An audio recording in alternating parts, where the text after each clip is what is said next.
Title: Love in the Shadows 3. Crown and Chaos. 5 years later, the world knew them as King Adrian and Queen Isabella Kane, the royal power couple who merged a dynasty with an empire. Their public life was flawless: charity galas, tech innovations, and a famously adorable, but fiercely protected, heir, Luca. But the underworld knew the truth. The Phantom Duo was back. And this time, they weren't just stealing, they were hunting. The ghost from the past, a encrypted file, arrives on Adrian's private server. One name flashes on the screen: Elias Montagreco, Bella's uncle, the man who should be rotting in prison for trying to assassinate her family years ago. But he's free. And he's coming for the throne. Worse? He's allied with the Siren, a ruthless hacker and assassin who's been one step ahead of them for months. Adrian, clenching his fists: "We end this. Now." Bella, sharpening a knife: "No. We make it hurt." The heist of the century. Elias plans to overthrow Bella's crown using a single weapon: the Black Box, a device containing every dirty secret of the Montagreco bloodline. If it goes public, her family's legacy burns. The catch? It's locked inside Ironhaven, an unbreakable vault beneath Montagreco Palace. So the Kanes do what they do best. They steal a kingdom. Game of Shadows.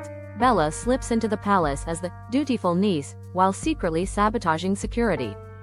Adrian plays the arrogant king, drawing Elias's rage and his attention. The Siren watches from the shadows, but even she doesn't expect Luca's nanny to knock her out cold. "Sorry, darling," the woman smirks. "I work for the real monsters." The final betrayal. Elias corners Bella in the vault, gun raised. "You lost," she smiles. "Did I?" The vault doors lock from the outside. Adrian's voice echoes through the speakers: "You shouldn't have touched my family." Elias screams as the vault fills with sleeping gas. The last thing he sees? Bella pressing a diamond into his palm, their signature. "Sleep well, uncle."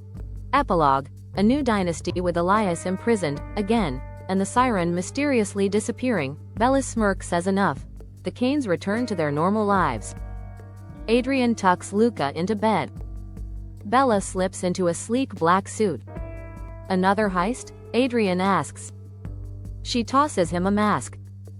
"Always." As they vanish into the night, one thing is clear: their love isn't just written in shadows, it rules them. The end. 15 years later, the world thought the legend of the Phantom Duo had faded. They were wrong. Luca Kane, heir to the Montagreco throne and Kane Industries, was never just a prince. He was a storm. The disappearance. An encrypted message blinks on Adrian's screen: "I took him. Come and play." The Siren. She'd been biding her time for years, waiting to strike. And now? She'd taken the one thing the Kanes couldn't live without. Bella's knife slams into the wall. Adrian's fist cracks the marble desk. They hadn't lost their edge, but their son had just entered the game. Luca's gambit, except Luca wasn't captured. He'd let himself be taken. Because while his parents ruled the shadows, he'd been building his own empire. The Siren grins as she pulls off his blindfold. "Any last words, little prince?" Luca smirks. "You shouldn't have left your vault unguarded." Alarms blare. The Siren's entire fortune vanished in a single keystroke. And outside? Bella and Adrian stand atop a skyscraper, watching the chaos unfold. "Adrian, he's your son." Bella, proudly: "No.